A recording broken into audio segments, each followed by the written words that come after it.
Hello everyone, it's me, Lilia Григорівна. Today we are working on page 107.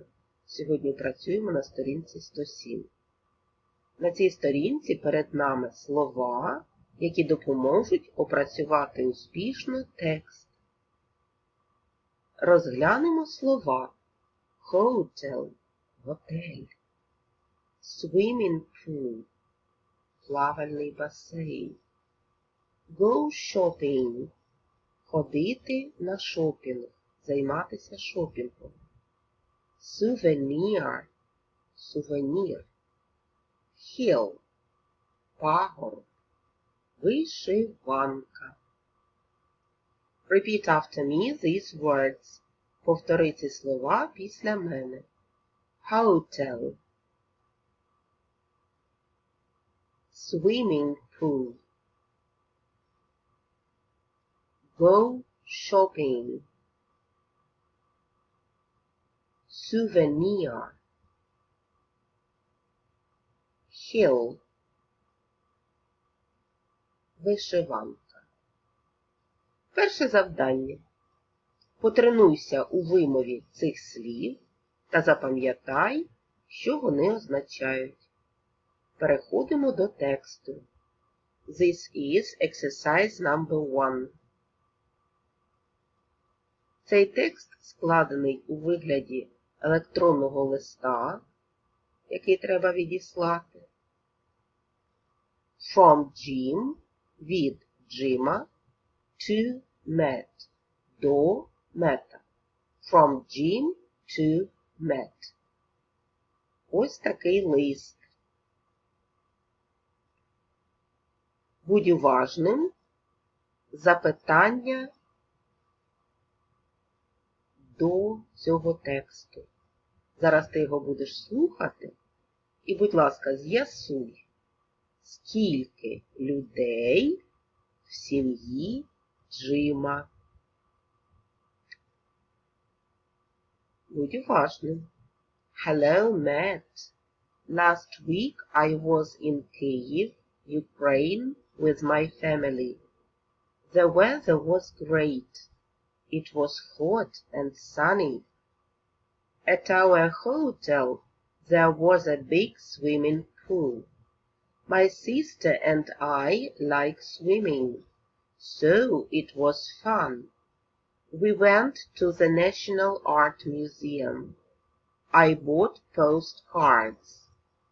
We visited Kyiv-Pечерськ Lavra too.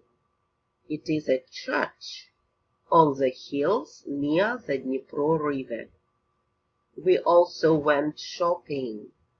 My father bought a вишиванка. It's a white, red and blue shirt. My mother bought a skirt, and my sister bought shoes. I bought souvenirs for my friends too. We had a great time. Скільки ж людей в сім'ї Джима?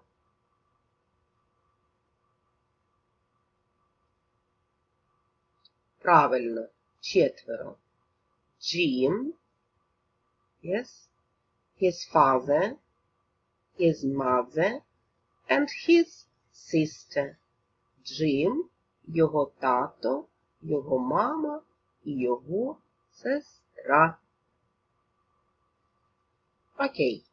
А зараз ми з тобою будемо перекладати цей текст. Повторимо перед перекладом нові слова. Hotel – готель, swimming pool – плавальний басейн, go shopping – займатися шопінгом, souvenir – сувенір, hill – пагорб, вишиванка. Допомагай мені перекладати. Привіт, Мет. Минулого тижня я був у Києві, в Україні, з моєю сім'єю. Погода була чудова. Було жарко і сонячно. В нашому готелі був великий плавальний басейн. Моя сестра і я любимо плавання, тому було весело.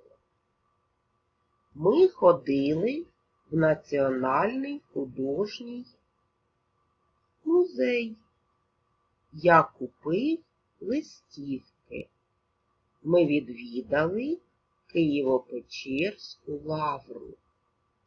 Це така церква на схилах біля річки Дніпро. Ми також ходили на шопінг. Мій тато купив вишиванку. Це біла, червона і синя сорочка. Моя мама купила спідницю. Моя сестра купила туфлі. Я купив сувеніри для моїх друзів. Ми мали прекрасний час. Давай ще раз прочитаємо цей текст. Тепер ти знаєш, як перекладається кожне речення. Окей. Будь ласка, читай разом зі мною пошепки. Hello, Matt. Last week I was in Kyiv, Ukraine with my family. The weather was great. It was hot and sunny. At our hotel there was a big swimming pool. My sister and I like swimming, so it was fun. We went to the National Art Museum. I bought postcards. We visited Kyiv-Pечерськ Lavra too. It is a church on the hills near the Dnipro River. We also went shopping. My father bought a вишиванка. It is a white, red and blue shirt. My mother bought a skirt and my sister bought shoes. I bought souvenirs for my friends too. We had a great time. Окей. Завдання. Переглянь ще раз слова, щоб опанувати їхнє читання та запам'ятати переклад. І читай текст з вправи номер 1 вголос. Не забудь уявляти переклад. The lesson is over. Goodbye.